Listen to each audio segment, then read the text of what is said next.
سلام به همه داستان دوستای عزیز، امیدوارم که حالتون خوب باشه. امروز میخوام یکی دیگه از معروفترین داستانهای کوتاه آنتوان چخوف به نام مرگ یک کارمند رو که به طرز طنزآمیزی ترس و اضطراب بیش از حد یک فرد در برابر قدرت رو نشون میده تعریف کنم. این داستان نقد تندی بر ساختارهای بوروکراتیک و رفتارهای چاپلوسانه در برابر مقاماته.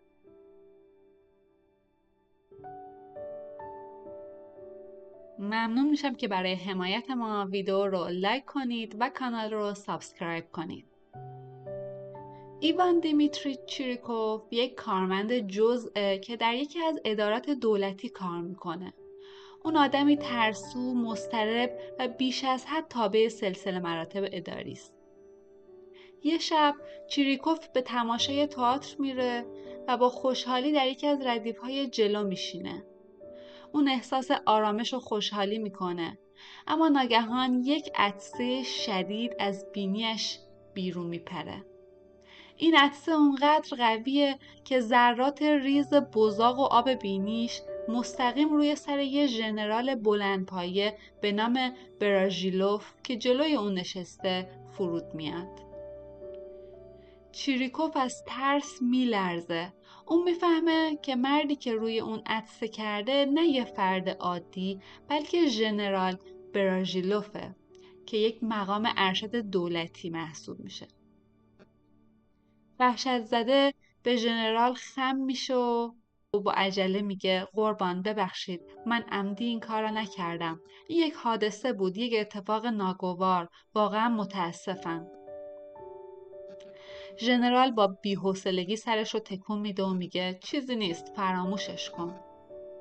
چیریکوف کمی آروم میشه، اما هنوز احساس گناه میکنه. اون با خودش میگه آیا اون واقعا من رو بخشید؟ شاید فقط تظاهر کرد که چیزی نیست، اما در دلش از من متنفر شد. فردای اون شب چیریکوف تصمیم میگیره بار دیگر نزد ژنرال بره و عذرخواهی کنه تا مطمئن بشه که مشکلی پیش نیومده. اون به اداره ژنرال میره و در راهرو منتظر میمونه تا اون رو ببینه. وقتی ژنرال از کنارش رد میشه، چیریکوف دوباره تنظیم میکنه و میگه قربان، من واقعا از بابت عطسه دیروز معذرت میخوام. باور کنید که عمدی نبود. ژنرال اخم میکنه و با صدای سرد میگه گفتم که فراموشش کن، موضوع مهمی نیست. اما چیریکوف نمیتونه ذهنش رو آروم کنه. اون شبا خوابش نمیبرد و مدام در خیالش تصور میکنه که ژنرال از اون متنفر شده و ممکنه باعث اخراجش بشه.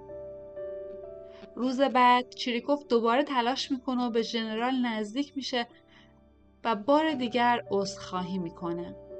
این بار ژنرال دیگه تحملش رو از دست میده و فریاد میزنه بس کن مردک، این دیگه چه مسخره بازی است، برو گم شو. این جمله مانند یک ضربه سنگین به چیریکوف وارد میشه. اون احساس میکنه که نابود شده، آبروش رفته و دیگه هیچ راه برگشتنی نداره. اون با سرگیجه به خونش برمیگرده، روی کاناپه میشینه و در حالی که هنوز تو شوکه احساس ضعف شدیدی میکنه. کم کم رنگش میپره، قلبش تندتر میزنه، عرق سردی روی پیشونیش میشینه. ناگهان بدنش بیجان روی مبل میفته و میمیره. این داستان با یه اتفاق کاملا پیش پا افتاده، یعنی یه عطسه ساده شروع میشه، اما نشون میده که چجوری ترس از قدرت و وسواس بیش از حد میتونه یه انسان رو به نابودی بکشونه. چیریکوف نه به دلیل عطسه، بلکه به خاطر ترس، اضطراب و احساس حقارت خودش از بین میره.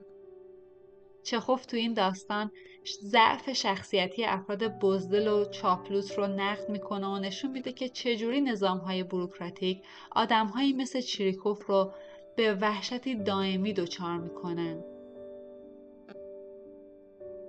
به نظرت این داستان فقط درباره یک روسیه قدیمیه یا هنوز هم آدمهای شبیه چیریکوف تو جامعه پیدا میشه؟